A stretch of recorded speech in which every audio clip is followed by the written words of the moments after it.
PP 171 से मियां असलम इकबाल साहब मुंतखब रुकने असम्बली हैं। आप अपने इस दौर के इस आखिरी फैसले को तारीखी हैसियत देते हुए या वर्चुअल ओथ करवाएं। मैं मियां असलम इकबाल साहब को मैसेज देना चाहती हूँ पुलिस भी कि आपका बहुत इंतजार हो रहा है, प्लीज बराए मेहरबानी अपनी खुद से निकले बाहर, जरा हिम्मत करें। मैं मलिक अहमद खान साहब का बड़ा मोतकिद हूँ। इन्होंने एक ऐसा सियासी कचरा जिसको डिक्की में भर के कहीं डंपिंग स्टेशन में डालना था, उसको डंपिंग की बजाय रिसाइकलिंग मशीन में डलवा दिया, और जिस रिसाइकलिंग मशीन में डाला आज वो बेल्जियम में दर पर्दा फिर रही है। हम अपोजिशन को साथ लेके चलना चाहते हैं, लेकिन एक खातून वजीर आला है, पॉइंट स्कोरिंग के लिए अगर उनकी तज़हीक अगर करने की कोशिश की तो यकीनन ये किसी के लिए भी नाकाबिले बर्दाश्त होगा। आप चाहते हैं कि पिंकी पीरनी साहिबा जो है उनका एहतराम किया जाए, टेरियन वाइफ का नाम ना लिया जाए, लेकिन बर्दाश्त की एक लिमिट होती है। बिस्मिल्लाहिर्रहमानिर्रहीम, अस्सलाम वालेकुम। आप देख रहे हैं मेरे सवाल और मैं हूं मुनीब फारूक। पाकिस्तान की सियासत के अंदर तलातुम इसलिए बरपा है कि इंतखाबात 2024 हो जाने के बावजूद सियासी इस्तेहकाम जिसके आप और मैं मुतमन्नी हैं वो शायद हमें मिलता हुआ नज़र नहीं आ रहा। पंजाब असम्बली के अंदर जितने मेंबरान ने उन्होंने अपने ओहदे का हल्फ उठा लिया। स्पीकर और डिप्टी स्पीकर का इंतखाब भी हो गया। कल वज़ीर आला का इंतखाब होने जा रहा है, फिर ओथ होगा। लेकिन सवाल ये है कि क्या वो नशिस्तें जो कि सुन्नी इत्तेहाद काउंसिल को यानी तहरीक इंसाफ लेड सुन्नी इत्तेहाद काउंसिल को मिलनी थी, रिजर्व सीटें, वो अब तक क्यों नहीं मिल पाई? इसी की बेसिस के ऊपर सदर मुमलिकत ने अब तक इजलास कॉल नहीं किया नेशनल असम्बली का, जो कि आईनी तौर पर कॉल हो जाना चाहिए इलेक्शन डे से 21 दिन के अंदर। अगर देखा जाए तो ये डेट 29 फरवरी 2024 बनती है, लेकिन इत्तलात ये है कि सदर मुमलिकत ने ये इसलिए कॉल नहीं किया क्योंकि अब तक हाउस मुकम्मल नहीं हो सका। अब इसमें मौक़िफ़ किसका दुरुस्त है? मौक़िफ़ सदर मुमलिकत का दुरुस्त है कि ये एक इनकम्प्लीट हाउस है, और अगर इनकम्प्लीट या नामुकम्मल हाउस हो तो वज़ीर आज़म का इंतखाब नहीं हो सकता। क्या ये मौक़िफ़ दुरुस्त है या नहीं दुरुस्त है? अगर आइन को देखा जाए तो आइन की शेक 91(2) यानी 91(2) ये कहती है कि the National Assembly shall meet on the 21st day following the day on which a general election to the assembly is held unless sooner summoned by the president। अब जो वज़ीर आज़म के इलेक्शन के हवाले से यहाँ पर लिखा गया है 91(4) के अंदर कि the prime minister shall be elected by the votes of the majority of the total membership of the National assembly. अब यहाँ टोटल मेंबरशिप को क्या डायरेक्टली जो लोग इलेक्ट होकर आए हैं यानी इंतखाबात लड़के उसको समझा जाएगा, या रिजर्व सीटों के साथ सबको समझा जाएगा? क्या सुन्नी इत्तेहाद काउंसिल लेड पाकिस्तान तहरीक इंसाफ जो भी मामला है वहाँ पर, क्या उन्होंने एक कानूनी उनसे गलती हुई, या उन्होंने टाइम पर फर्निश नहीं किए डिटेल्स जो कि करनी चाहिए थे इसलिए उनको नहीं मिल रहा जो रिजर्व सीटों का कोटा है, या वाकई यहाँ पर एक सुकम है? क्योंकि एक कन्फ्यूजन यहाँ पर या मौजूद है या क्रिएट कर दी गई है। अब इसहाक डार साहब जिनका ताल्लुक पाकिस्तान मुस्लिम लीग नून से है, उनका इस मामले में बिल्कुल मुख्तलिफ है। वो आज क्या फरमा रहे थे, जरा सुनिए। आइन बड़ा वाजे है कि अगर ऐसी सूरत हाल हो जो अभी है तो जिस दिन इलेक्शन होगा तो वो 21वें दिन स्पीकर ऑटोमेटिकली इजलास बुलाता है, जो कि 29 बनेगी। तो 27 का हमारा ख्याल था, और समरी गई भी है पार्लियामानी अफेयर्स की तरफ से। उन्होंने चूंकि साइन नहीं किया तो एक दिन बीच में मंगल या जुमेरात हार्डली मैटर। 29 को तो जहाँ जहाँ भी जनरल इलेक्शन हुए हैं वो पूरे पाकिस्तान में हुए हैं। जो असेंबली या नेशनल असेंबली अगर सदर नहीं बुलाते, किसी सूबे का गवर्नर नहीं बुलाता, उसका यही होगा कि 29 को ऑटोमेटिकली इजलास होगा। 29 को ऑटोमेटिकली इजलास होगा। लेकिन पाकिस्तान तहरीक इंसाफ का मौक़िफ़ इस पर बिल्कुल मुख्तलिफ है। आप अली ज़फ़र साहब को सुने, मुल्क के बड़े कानूनदानों में उनका नाम शुमार होता है। उनका मौक़िफ़ क्या है? ऑल्दो पार्टी पोजीशन है, वो अपनी पार्टी की मौक़िफ़ को आगे बढ़ा रहे हैं, लेकिन उन्होंने जो नुक्ता रेज़ किया है उसकी अहमियत है। मामला कॉम्प्लिकेटेड है। अपने मेहमानों का तारुफ करवा देता हूँ। हमारे साथ मौजूद हैं जनाब आमिर इलियास राना साहब, सीनियर सहाफ़ी हैं, किसी तारुफ के मोहताज नहीं। राना साहब आपका बहुत शुक्रिया। सैयद मुज़म्मिल साहब मौजूद हैं, सीनियर सहाफ़ी हैं, अपना प्रोग्राम भी करते हैं एक्सप्रेस न्यूज़ में, आपका बहुत शुक्रिया मुज़म्मिल साहब। और नदीम कुरैशी साहब सीनियर रहनुमा हैं पाकिस्तान तहरीक इंसाफ के। बड़े मुश्किल हालात में इन्होंने इलेक्शन लड़ा और दोबारा मुंतखब होकर पंजाब असम्बली के अंदर आए हैं। कुरैशी साहब आपका भी बहुत शुक्रिया। इस तमाम हवाले से गुफ्तगू करने से पहले एक कानूनी नुक्ता जिसके ऊपर कन्फ्यूजन मौजूद है उस पर एक एक्सपर्ट ओपिनियन लेना बहुत ज़रूरी है। मेरे साथ मौजूद हैं जनाब इरफान कादिर साहब, साबिक अटॉर्नी जनरल ऑफ पाकिस्तान है, हमारे उस्ताद हैं।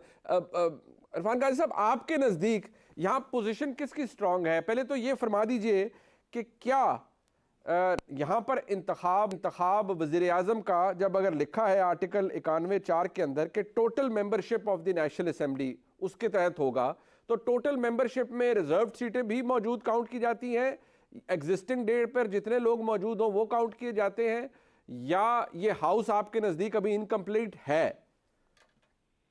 मैं समझता हूँ कि total membership of the National assembly में तमाम सीटें काउंट होगी, रिजर्व सीट्स भी काउंट होंगी, और बाकी जो सीट्स हैं जितनी भी हैं, यानी जनरल सीट्स, विमेन सीट्स और रिजर्व सीट्स, सबको काउंट किया जाएगा, जो कि गालिबन 336 बनेंगी।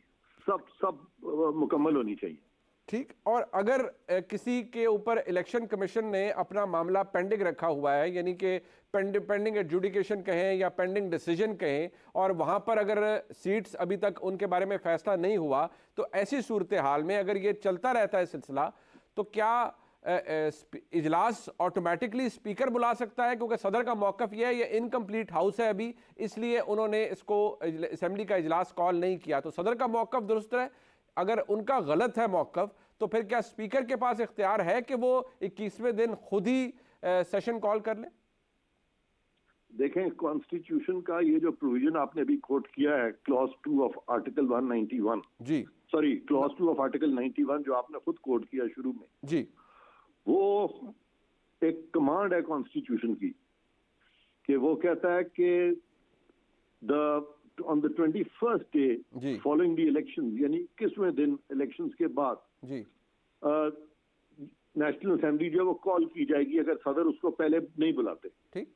तो लिहाजा 21 दिन के बाद तो ये मैंडेटरी है कि कौमी असेंबली जो है इकट्ठी होगी। ठीक हो गया जी।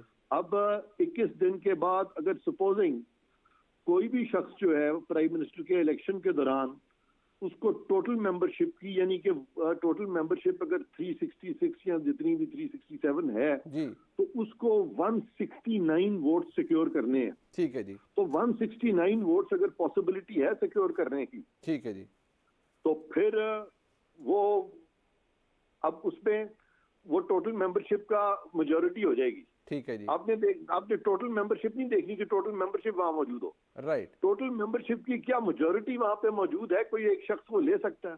ठीक है जी।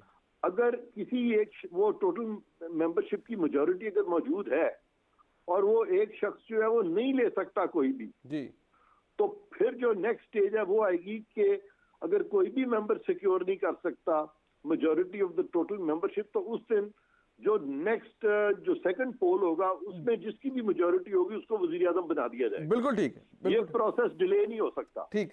ये process has to go on. ये नहीं हो सकता कि आप लिम्बो में छोड़ दें और लिहाजा पाकिस्तान जो है बगैर हुकूमत के हो, बगैर वजीर आजम के हो और बगैर, बिल्कुल नहीं हो सकता। हाँ जी, एक सेकंड जी, अगर बाद में पता चलता है कि किसी एक पार्टी की मेजॉरिटी जो है वो किसी ने भी मेजॉरिटी सिक्योर नहीं की, लेकिन बाद में पता चलता है कि जी आप इलेक्शन रिजल्ट्स जो फाइनली आए हैं रिजर्व सीट्स वगैरह के साथ जो फाइनली एलोकेट हुआ है सारा कुछ, उसमें किसी और की तादाद बढ़ गई है जी, तो उस सूरत में डेफिनेटली फिर वो वजीर आजम जो है वो उसके लिए सदर पाकिस्तान उनको कह सकते हैं कि अब आप अपनी मेजॉरिटी दिखाएं।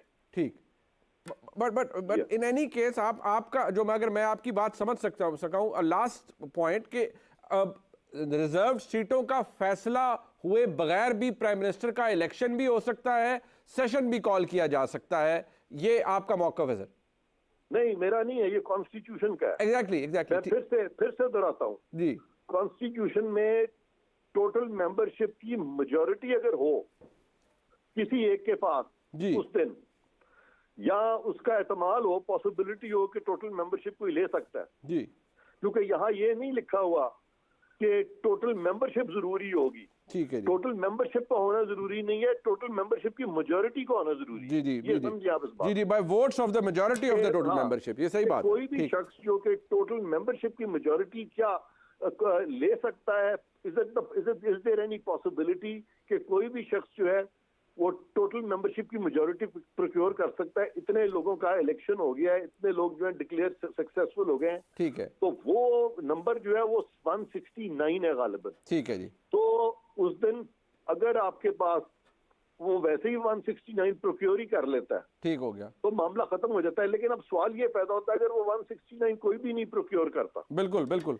तो फिर second poll will come into play. Naturally बिल्कुल। तो लिहाजा इनडेफिनेटली आप इंतजार नहीं करेंगे। लेकिन ये भी सोचने वाली बात है कि अगर उस दिन पॉसिबिलिटी है, इलेक्शन कमीशन को एक एक्सरसाइज तो करनी चाहिए ना, हत्तल इम्कान कोशिश करनी चाहिए कि रिजर्व सीट्स वगैरह मिला के उस दिन वो पूरा हो। अगर इलेक्शन कमीशन अपनी ड्यूटी में नाकाम हो जाती है, इतने दिनों के अंदर वो यही नहीं डिटर्मिन कर सकते कि रिजर्व सीट्स कितनी है, इलेक्शन कमीशन का फेलियर है, तो ये कंफ्यूजन तो डेफिनेटली फिर क्रिएट करेगा ना। ये मामला जो है फिर ये अदालत में ले जाएंगे, बिल्कुल, और ये अदालत जजों को फिर ये जो मैंने और आपने बातें की हैं, ये सारी बातें लिख के करनी पड़ेंगी।